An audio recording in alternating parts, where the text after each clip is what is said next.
સ્વાગત છે મારી ચેનલમાં બાળકો। આજે આપણે ધોરણ 7 દ્વિતીય સત્ર પ્રકરણ નંબર 12 ગુજરાતીમાં સ્વઅધ્યયન પોથીના સોલ્યુશન વિશે જોશું। જો બાળકો તમે આ ચેનલમાં નવા હો તો ચેનલને સબસ્ક્રાઇબ જરૂરથી કરજો, જેથી કરીને બીજા વિડીયોની અપડેટ તમને મળતી રહે। બાળકો, પહેલો છે અહીંયા રેખાંકિત શબ્દના સમાનાર્થી શબ્દ લખી અને વાક્ય પ્રયોગ કરવાનો છે। તો મેં અહીંયા લખ્યું છે, પહેલું છે શબ્દ આશીષ, તો આશીર્વાદ। વાક્ય બનાવ્યો, ભગવાન સૌને આશીર્વાદ આપે છે। બીજું છે શબ્દ છે જનની માતા, તો વાક્ય બનાવ્યું, કૌશલ્યા ભગવાન રામના માતા હતા। ત્રીજું છે ધરણી એટલે કે ધરતી, વરસાદ પડવાથી ધરતી હરિયાળી બને છે। ચોથું છે શબ્દ નીર, નીર એટલે પાણી, તો નદીનું પાણી ઠંડુ હોય છે। પાંચમું શબ્દ પ્રેમ અથવા હેત, તો વાક્ય બનશે, માતા પોતાના બાળકોને ઘણું હેત કરે છે। ત્યાર પછી છઠ્ઠું વાક્ય છે વ્યોમ એટલે આકાશ, વાક્ય આવશે, આજે આકાશ સ્વચ્છ દેખાય છે। ત્યાર પછી સાતમો છે તો મેઘ અથવા વરસાદ, તો વાક્ય ઝરમર વરસાદ વરસી રહ્યો છે। બીજો પ્રશ્ન છે અ અને બ જોડકા છે, એમાં શોધીને આપણે લખવાનું છે।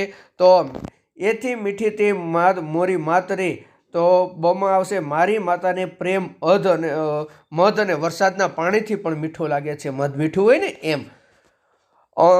અમીની ભરેલી એની આંખડી રે લોલ, તો માતાની આંખમાં પ્રેમ રૂપી અમૃત ભરેલું હોય છે। ત્યાર પછી છે ત્રીજું, માડીનો મેઘ બારે માસ રે, તો માતાનો પ્રેમ કાયમ મળે રહે છે। ચોથો,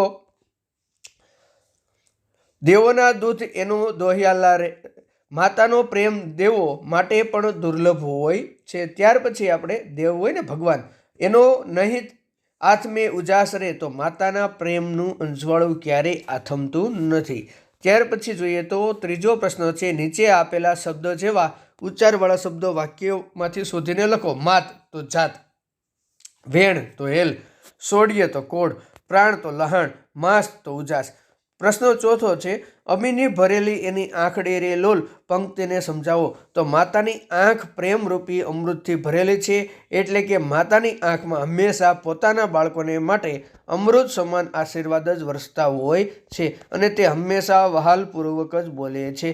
ત્યાર પછી બીજું છે, આ કાવ્યમાં માતાના પ્રેમની પ્રકૃતિ કયા કયા તત્વો સાથે સરખાવી શકાય, તો આ કાવ્યમાં માતાના પ્રેમને વરસાદ, મધ, અમૃત, ચંદ્ર, ધરતી, નદી, આકાશ, વાદળી વગેરે સાથે સરખાવી શકાય છે।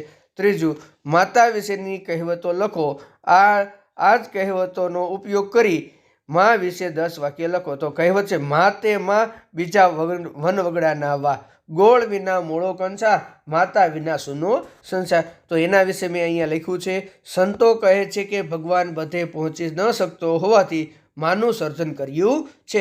બધે ભગવાન આવે નહીં, એટલે માને જ બનાવી અને મા થકી જ આપણે માને ભગવાન માનીએ છીએ। માતાને કરુણાની મૂર્તિ કહે છે, કારણ કે આપણે કાંઈ થાય તો માતાના હૃદયમાં પણ માતા પણ રડવા લાગે છે, અને આપણે કશુંક થયું હોય અને કોઈએ છે જ પણ તાપલી મારી હોય, તો મા તેની સાથે પણ આપણું વાહલને લઈ અને તેની સાથે ઝઘડો કરવા ચાલી જાય છે, બરાબર। તો બાળકો આગળ જઈએ તો ચોથો પ્રશ્ન છે, માતાના પ્રેમને જે પ્રકૃતિના તત્વોથી ચડિયાતો બતાવ્યો છે તે પંક્તિ લખો।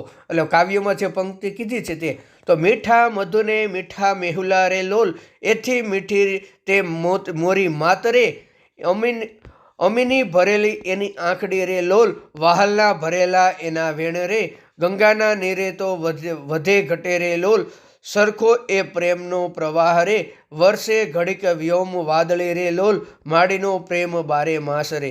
પાંચમો છે, જનની કાવ્યનો ભાવાર્થ લખો। તો જનની કાવ્યમાં કવિ બોર્ડ કરે માતાના પ્રેમનું સુંદર વર્ણન કર્યું છે।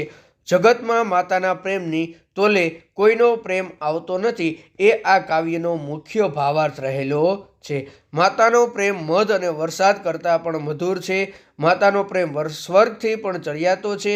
માતા પોતાના બાળકને માટે અપાર સુખ અને દુઃખ સહન કરે છે, બીજા માટે આપણા માટે માતા ખૂબ દુઃખ સહન કરે છે। હવે બાળકો, અહીંયા મેં ફેરફાર કરેલો છે, તો અહીંયા તમે જોઈ શકો છો,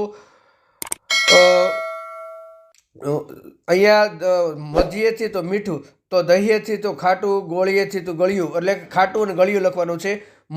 મરચેથી તો તીખું, કારેલીથી તો કડવું, દરિયાથી તો ખારું અને હળદરથી તુરું. આ રીતે તમે લખી શકો છો.